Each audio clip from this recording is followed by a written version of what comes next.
When you think of all the intense divisions within the UK's two bigger political parties, all the speculation from political commentators like me and others about the possibility of breakaways, new parties being formed and all the rest of it, it's in a way extraordinary that new parties do not emerge more often.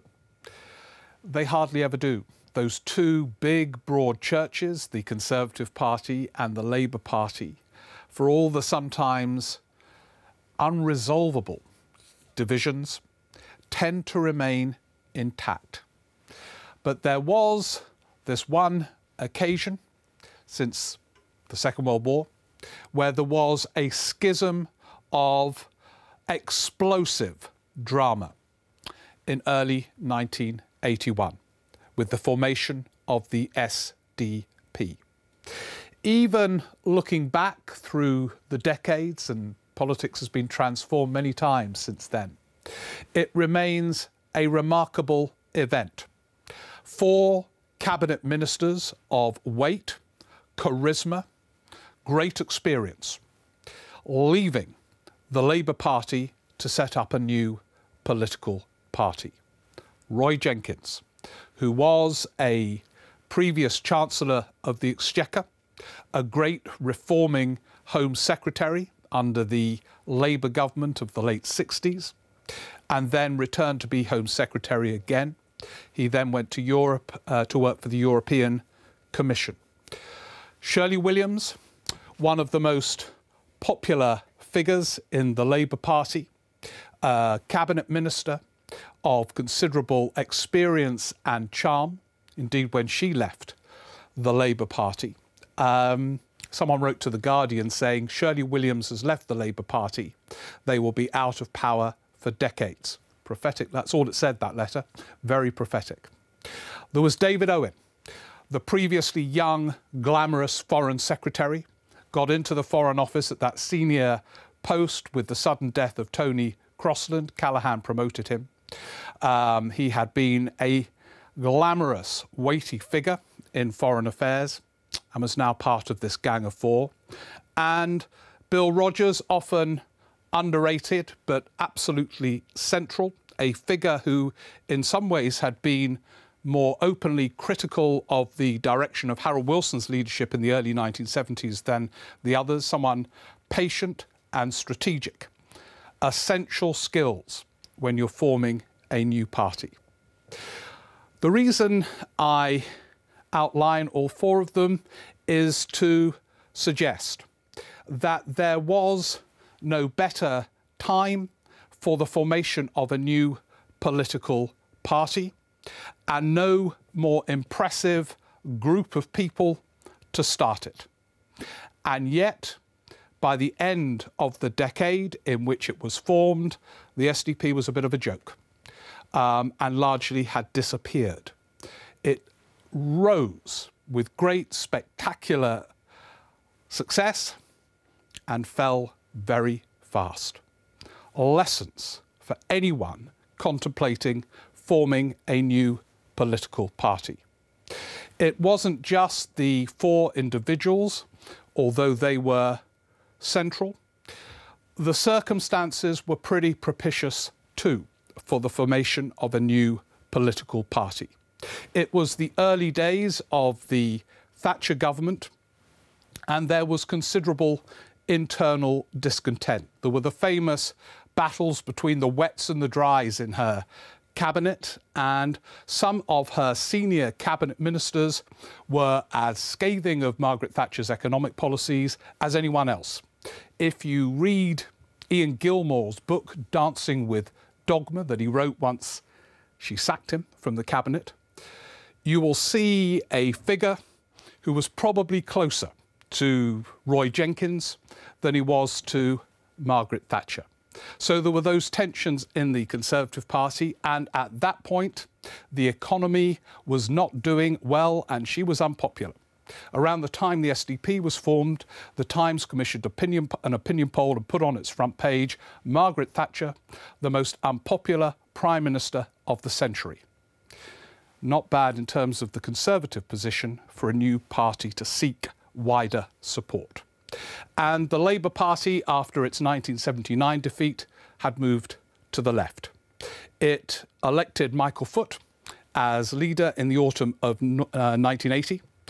Although he had been a loyal deputy to Jim Callaghan in the late 70s, and was to prove in some respects expedient as leader of the Labour Party, he retained deep convictions on the left, a passionate supporter of unilateral nuclear disarmament.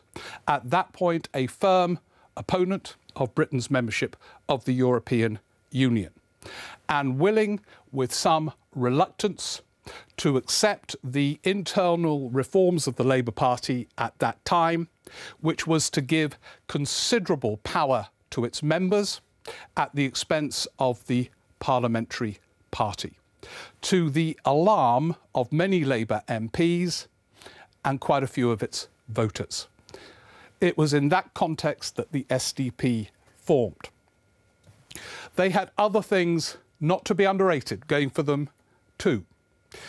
Obviously, they knew what they were against, all four of them, the Gang of Four. It was those changes in the Labour Party.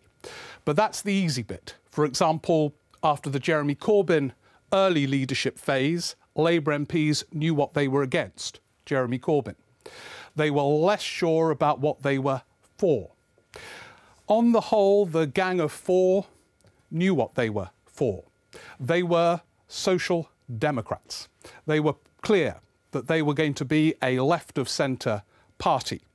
They spoke, all four of them in their different ways, about the need to have policies that address inequality, redistribution, relatively high levels of public spending. They were pro-European. They were multilateralists, not unilateralists. They had a clear idea of where they wanted to take the country. An essential element of a political party, but one that's often underrated. It's not enough just to know what you're against. You've got to be very clear what you are for. And they were. They were also, in spite of from the very beginning some important tensions, broadly united in these visions, what they were against and what they were for. They had other things going for them that were important. The media loves novelty with a degree of credibility. Novelty on its own is no good. If the SDP appeared absurd, even if it was new, the media wouldn't have taken it seriously. But the combination of novelty and weightiness, or apparent weightiness, meant that the SDP got acres of media coverage.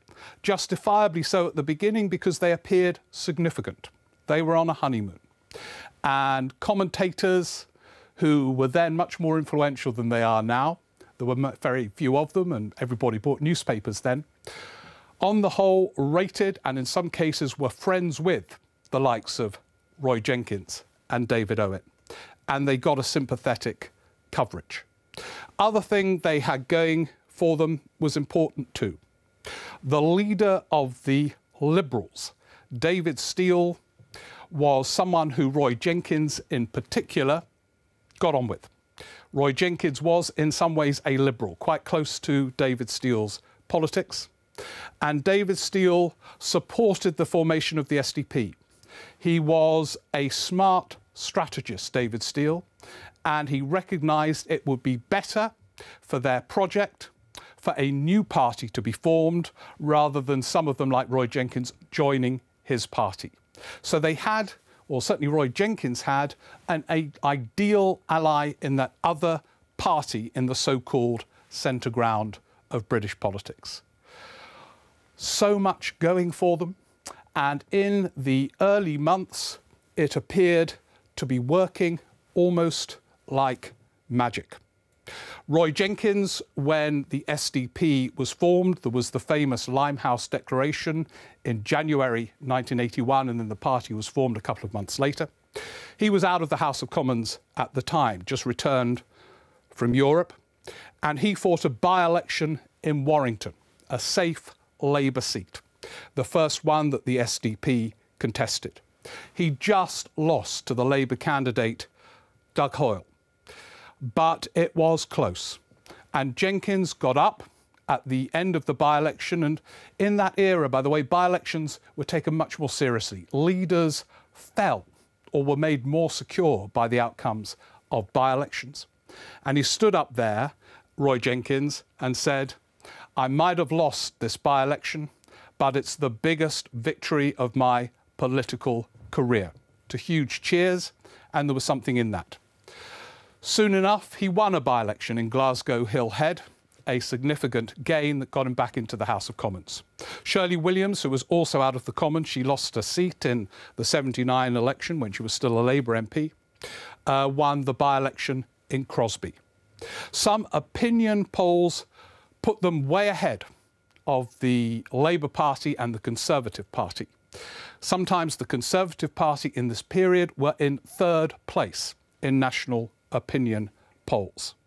It really did look as if, for a time, the SDP were indeed breaking the mould of British politics, Roy Jenkins' ambition for it.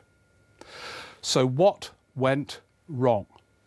And in assessing what went wrong, what are the wider lessons? In a way, for all the advantages that I've outlined and for all the early electoral successes, there were impossible hurdles from the very beginning. And the commentators who wowed over the SDP should have seen them, and so should the Gang of Four. The first was this. When they published their Limehouse Declaration, based on David Owen's house in Limehouse, where they wrote it, became a play more recently, the day they wrote this Limehouse Declaration. The opening paragraphs explain why they were forming the SDP. It was about the changes in the Labour Party that they could no longer stomach. Now, therefore, from the very beginning, they were positioned as the anti-Labour Party, an alternative to the Labour Party. But for the SDP to fly in the longer term, that required, obviously and logically, the Labour Party to just about die.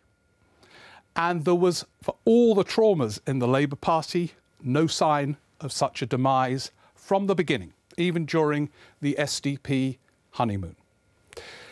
When it became clear that senior figures in the Labour Party, Dennis Healey, Roy Hattersley, people with the same politics as the Gang of Four were staying in the Labour Party, the SDP was doomed. Because however well they did, it implied that the Labour Party too would retain big figures competing on the same terrain. The Labour Party anyway was then too strong to disappear. It had resources in the trade union movement and in parts of the country that were not going to bow to the SDP bandwagon. And there was another twist to this right at the beginning, and that is that in defining themselves so clearly as a left-of-centre party against Labour, they failed in a way to attract those on the centre-right who were traumatised by Thatcherism in the early phase, the sort of Ian Gilmore wing of the Tory party. Most of the defections at a parliamentary level were from the Labour Party to the SDP. The next big barrier was the relationship with the Liberals, as they were then. I mentioned that they had one great advantage in David Steel, and I think it was a hugely important advantage that he was there, the Liberal leader at the time. But they had to decide what to do about them. They were competing on the same terrain. And although the Liberals had had a wildly erratic time, the fall of Jeremy Thorpe and then Steele trying to calm things after the dramatic fall of Jeremy Thorpe, they were still there. And they were for sure still there in mid-term of a parliament, which this was, and capable of winning by-elections. Now for Roy Jenkins, Shirley Williams largely, and Bill Rogers, this was not a great issue. It was for David Owen. David Owen did not feel at all at ease at forming a partnership with the Liberals. Owen was a social democrat. In a way, he had greater respect for the Labour Party he had left behind as a party of potential government. He saw the Liberals as a bunch of weak-kneed losers and was very doubtful about the wisdom of forming an alliance.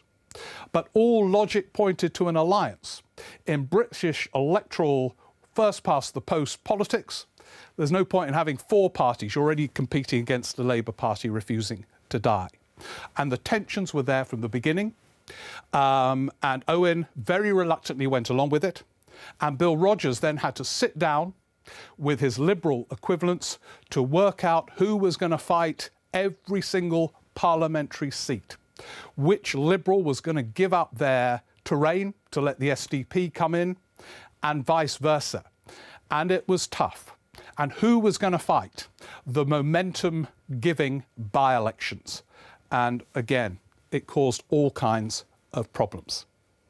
And then, who was going to lead it?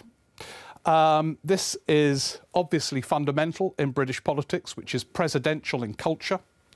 And the SDP opted for Roy Jenkins. And Jenkins, in many ways, was the obvious choice. He was a figure of commanding authority, although arguably Shirley Williams would have been more popular. But they opted for Jenkins, but they did it in the end in a very contorted way.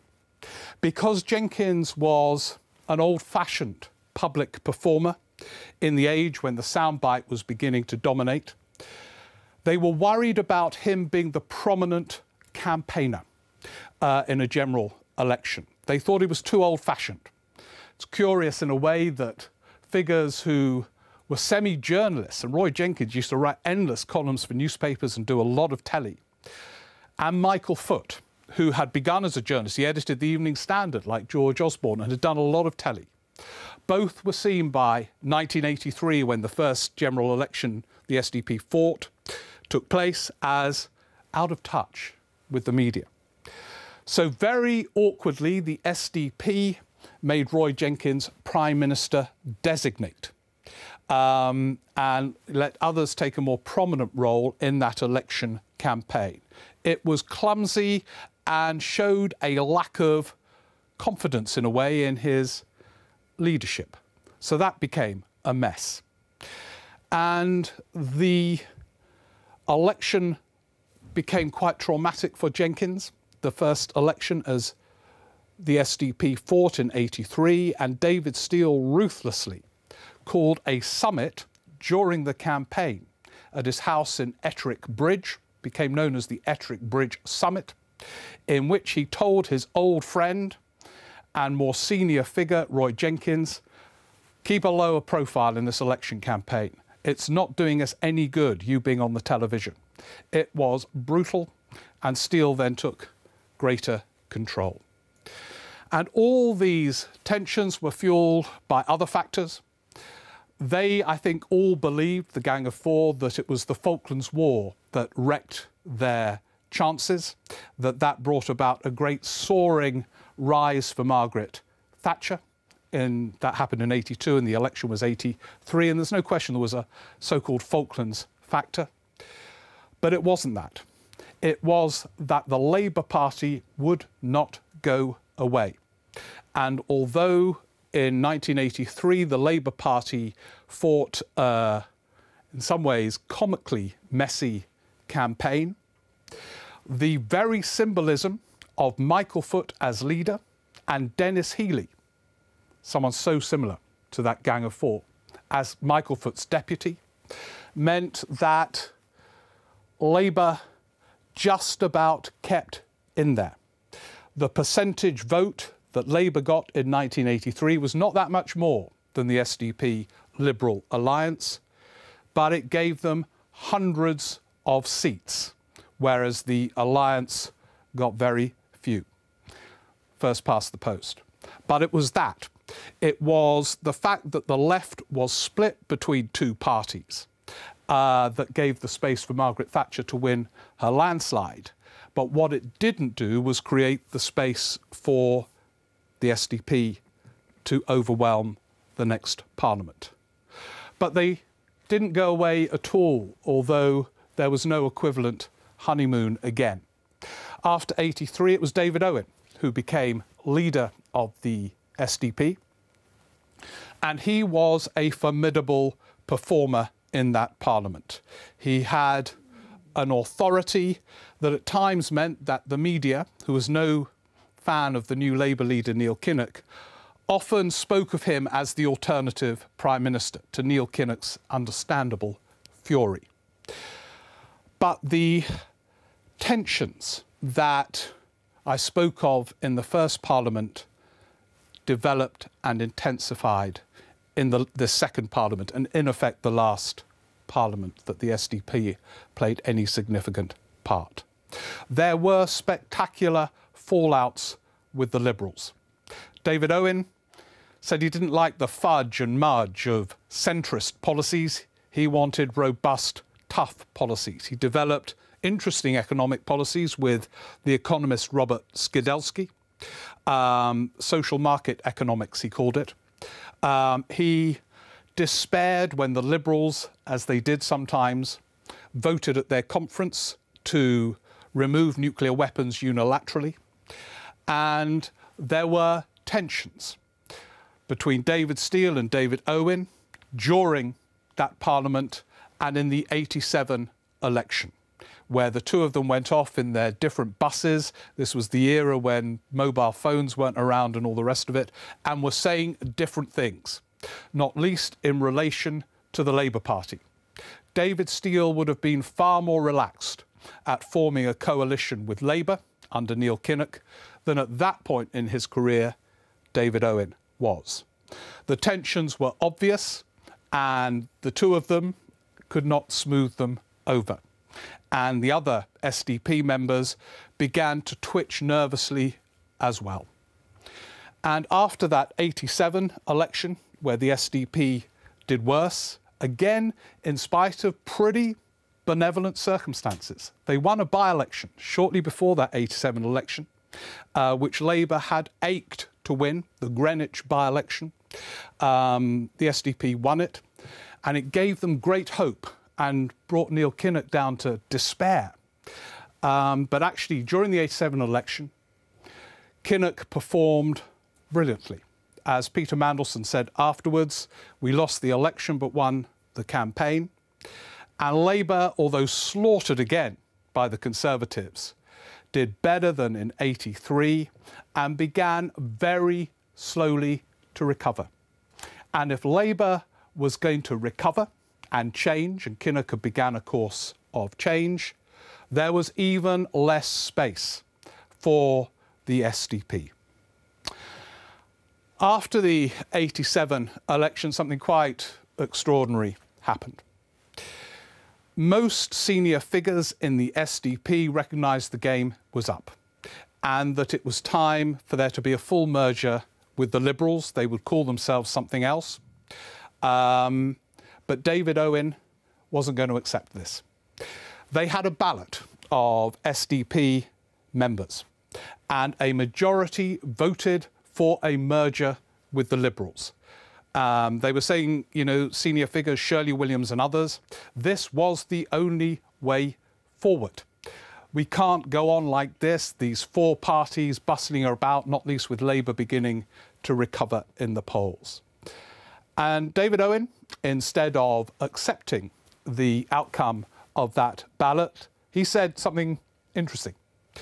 He said, fine, you go off, you majority of SDPers who want to form a formalised new party with the Liberals. I'm going to lead the Continuing SDP with those minority who voted for the SDP. So here you can see why the seeds of the downfall were there at the beginning.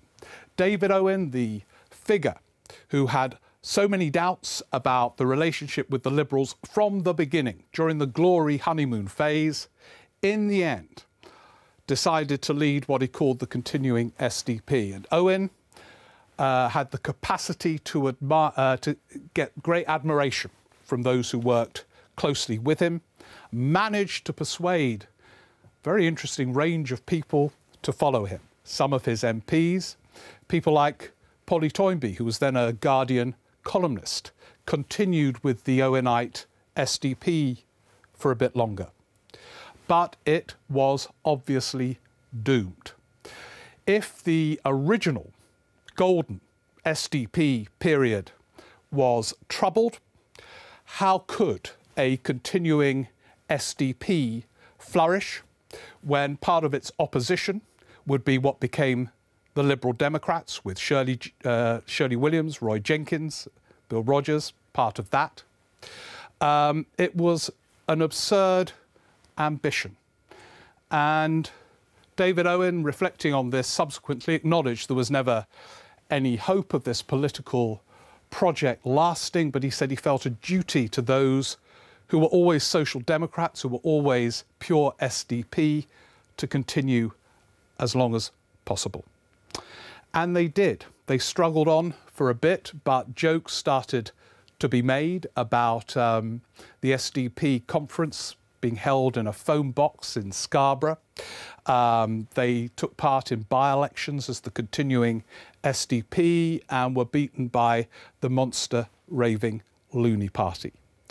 It was an absurd, sad end to something at the beginning which, as I have suggested, on one level seemed to have so much going for it.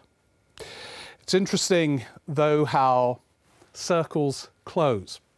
During the 2017 election campaign, I bumped into David Owen at a drinks party. And he said to me, and I was surprised by this, as you can imagine, that he had just given a quite significant donation to Corbyn's Labour Party. He said he liked the Labour manifesto. He thought it was pretty close to some of the Social Democrat manifestos in the 1980s. And more recently, David Owen gave an interview to the BBC where he said it was quite possible that Jeremy Corbyn could be Prime Minister, and he didn't seem at all deterred by that.